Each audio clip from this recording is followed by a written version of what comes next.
સાહેબ આજે ભેગા થયા છો તક્ષશિલા અગ્નિકાંડ જગ્યાએ, શું કહેશો આજે ભેગા થયા છો? Rajkot TRP zone game zone ની અંદર ગઈકાલે 28 જેટલા છોકરાઓ સાથે ને જો લોકો એની અંદર આગમાં જો ભડકી ગયેલા છે, એ જે ઘટનાની અંદર આપણે વાત કરતા પહેલા આપણે એકવાર આ તક્ષશિલા અગ્નિકાંડને આપણે યાદ કરવું જરૂરી છે. કારણ કે તક્ષશિલા અગ્નિકાંડ 2019માં જયારે થયો ત્યારે એવું કીધું કોઈ પણ ચમરબંધી હોય આપણે છોડવામાં નહીં આવે, પણ 14 જેટલા ચમરબંધીઓને પકડાતા એમાંથી 13 જણા તમે છોડી દીધા છે. હવે આમાં કઈ રીતે હવે આશ્વાસન રહેશે, કઈ રીતે વિશ્વાસ રહેશે હવે પછી પણ ચમરબંધીઓને તમે છોડશો નહીં? કારણ કે 5 વર્ષ પછી પણ જો અહીંયા ન્યાય નહીં આપતા હોય અને 4-4 લાખ રૂપિયા જે દાનમાં આપે એ ટાઈપનું 4-4 લાખ રૂપિયા જે ભોગ બનેલા લોકોને 4-4 લાખ રૂપિયા આપી દે અને એક એસઆઈટી ની રચના કરી નાખે એટલે બધું કામ પતી ગયું સરકાર એવું અત્યારે માની રહ્યા છે. એ સેમ ટુ સેમ કિસ્સા અત્યારે રાજકોટમાં પણ થયા છે. 4-4 લાખ રૂપિયા અત્યારે એ લોકોને રાહતને દરે આપી દીધા છે, એસઆઈટી ની રચના થઈ છે. બસ હવે સ્ટેટમેન્ટ જ ખાલી આવી ગયું છે, ચમરબંધીઓને છોડવામાં આવશે નહીં. પણ હવે કઈ રીતે વિશ્વાસ રાખીએ અમે ચમરબંધીઓને તમે નહીં છોડો? કારણ કે અમારી માંગણી છે આની અંદર જે આ ગુજરાત પબ્લિક સેફટી એક્ટ 2022 ની અંદર જયારે અમલમાં આવ્યો ત્યારે એની અંદર સ્પષ્ટપણે લખેલું છે તમામ જગ્યા ઉપર તમામ કોર્પોરેશનો અને મ્યુનિસિપલ કોર્પોરેશનોમાં એની અમલીકરણ થવું જોઈએ અને આ બધી વારંવાર એનું નિરીક્ષણ થવું જોઈએ, વારંવાર એ કમિટીનું ઇન્સ્પેક્શન થવું જોઈએ. કોઈ પણ જગ્યા ઉપર ફાયર એનઓસી વગર કામ ચાલતું હોય તો એ જગ્યા પર ઇન્સ્પેક્શન થવું જોઈએ, પણ અહીંયા કશું થતું નથી. થતું હોય તો પૈસા લઈને નિપટાઈ જાય છે. શું કરતા નથી? આ 5-5 વર્ષ થઈ ગયા, હજી અમે ન્યાય માટે લડીએ છીએ.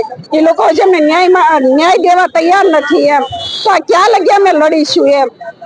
5 વર્ષ વીતી ગયા, આટલી મોટી ઘટના હતી, હજુ સુધી ન્યાય નથી મળ્યો. શું કહેશો તંત્રને, નેતાઓને, સ્થાનિક નેતાઓને? અમે તો ન્યાયની આશા રાખીએ છીએ. અમને ન્યાય નથી મળ્યો તો એ રાજકોટ વાળાને ક્યાંથી મળવાનો હતો?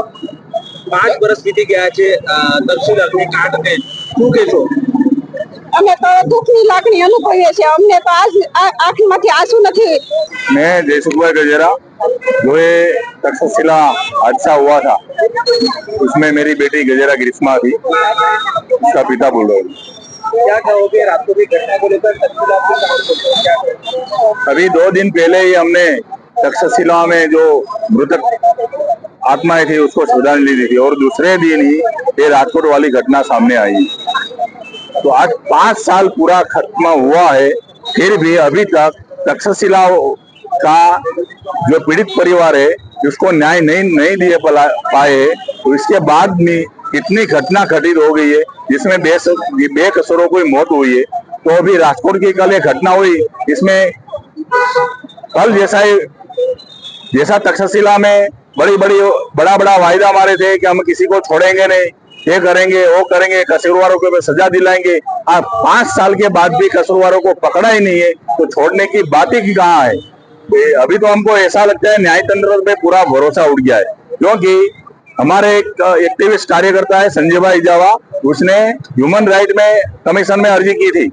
तो इसमें राज्य सरकार उसका और उसके कर्मचारी जिम्मेदार है। तो उसके ऊपर हमने मुहिम चलाई। तो बाद में दूसरी बार जवाब मिला तो राज्य सरकार ने जो भी कार्यवाही की है वो बराबर है।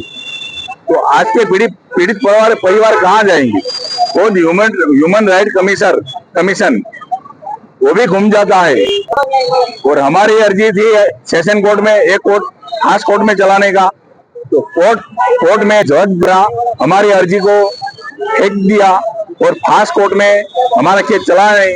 जवाब मिला कि हमारे पास बहुत केसों का भारण है, हम दूसरे केस का न्याय नहीं दिला पाएंगे। मतलब एक केस की तरह ही दूसरे केस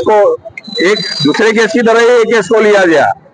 अगर फास्ट कोर्ट में केस लिया होता तो इसके बाद में जो भी घटना घटित हुई है वो नहीं होती।